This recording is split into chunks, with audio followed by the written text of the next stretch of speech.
Hey friends, so I met a friend for coffee yesterday, a Twitter mutual who I have not met before, and we had a pretty good time. And I think we were talking we met at like 9:30 in the morning and we were both sleepy. And so it was kind of funny because we were both drinking coffee and we were both slowly waking up, and you could feel that the conversation actually kind of followed that pattern where we were slowly waking up. Anyway, I wanted to make this video to remind myself really to meet more friends and talk to more people. And it's so funny that this is where I'm at in my life, because when I think, but it all makes sense. Whenever you sit down and think about something, it eventually tends to make sense in some way. Even if you're not right? So even if you're wrong, your brain will find a way to make narrative sense of what happens, and we're just very good explanation creation machines. So you do want to question yourself and interrogate your own things. Anyway, so when I was about 17, 18, 19, 20, 21, those wonderful years for a young man, right? I used to hang out with a small group of friends all the time. We would just meet, there were like 3 of us who lived within walking distance, and we would go to the same coffee shop.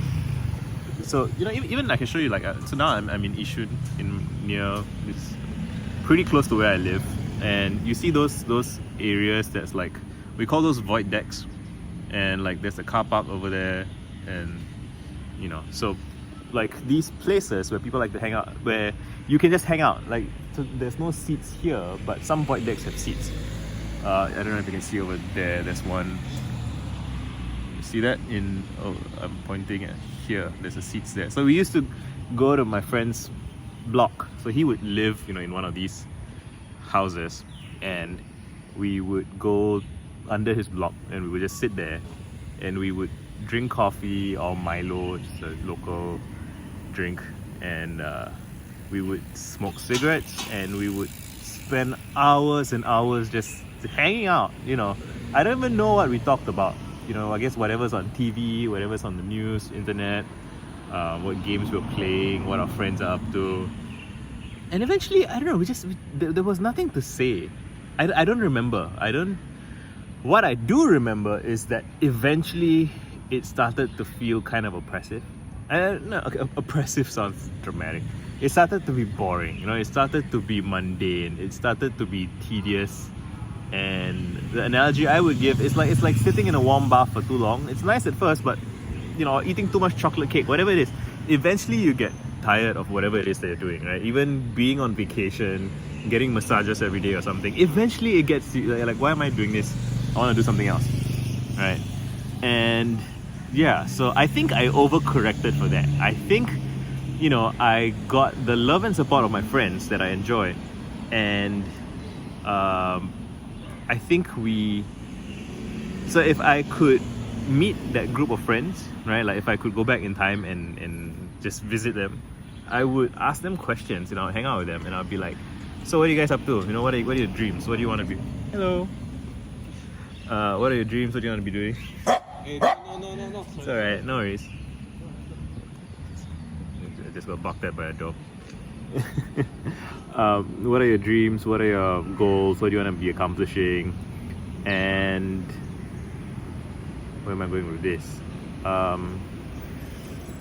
Right, I would want to challenge them to go out into the world and do more things, and just meet new people, work on interesting stuff, and try and have fun, and try and expand your reach, expand your range, expand your reach. Just go out into the world, right? And I think I feel some regret and shame for not doing that when I was a kid and when I was a teenager. But now that I say that out loud, like, I should be easy on myself, because I had no idea what the fuck was going on. And I was so scared and nervous, and I didn't know what life was about, right? I didn't know what I was capable of. I was afraid. I didn't have any like mentor figures that I really respected and admired and trusted. Anyway, yeah, so in my 20s, I think I oversteered and overcorrected in the other direction, which is that I tried to spend as little time with friends as possible and focus on my work.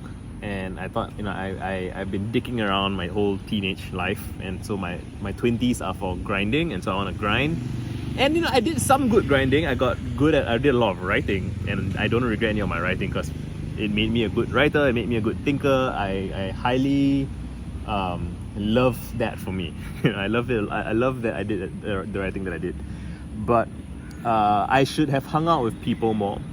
And I think I had developed like a flinch response to socializing because I associated socializing with, and this is so sad to say out loud, right? Like, I needed to socialize when I was a teenager, and then I associated socializing with like just immature. And even in like I would say in Tamil Indian mainstream culture, like there these phrases. It's like, oh, why you, there's a phrase called urusutran, which is like going around town with a bunch of friends, going around the village, and there's just this idea of a bunch of boys screwing around, goofing off, being a menace to society, not contributing anything. And there's something to that, but there's also something to camaraderie and people watching each other's backs, and people getting to know each other, caring about each other, taking care of each other. And what's the point of life if you don't have friends, if you don't have kinship, if you don't have anyone to share it with? How are you gonna? So I lucked out. I married really young, but like, would I not have dated if I was single? And I don't know, like what is life if you don't have people to share it with? And what I wanted to get to, it's almost 7 minutes already, is that, so I had a conversation with this guy that I met yesterday, and we had a great conversation. And the phrase that came to me was kind of like, so what do y'all talk about? What is the conversation about? I think that's a question that comes up a lot when I'm talking with, I feel like I can hear my sister saying that. What do y'all talk about? What did y'all chat about, right? And it's hard to, and this is also things like when people ask like, why do you read fiction, and like what do you learn from it, or what do you get out of it? And it's very difficult to specify like takeaways or points, right? Because it's really less about any one particular thing and more about the nuances and the tiny details that matter. And I guess I could make a whole separate video about what that last conversation was like for me, because this video ended up being me talking about just my regrets about, not regrets, well, I had some regrets, but like just the ebb and flow of my the ebb and flow of how I think about socializing and how I want to socialize more, right? And I think the pandemic, definitely made that clearer. Like, just, I have a great online friends on Twitter that I consider my family, even people I love very much. And I wish I spent more time like on Zoom calls with them, because there's something about voice and there's something about body language. And face to face in real life is even better than Zoom, but like Zoom is better than Twitter for this particular class of conveying, facial language, muscular tension, tone of voice shifts, hesitation, right? Yeah, so I guess there's a lot of information in hesitation, right? And you don't catch that in tweets as much. And I guess I'll get into the specifics of that conversation in a separate video. And thanks for hanging out. Talk to your friends. Done.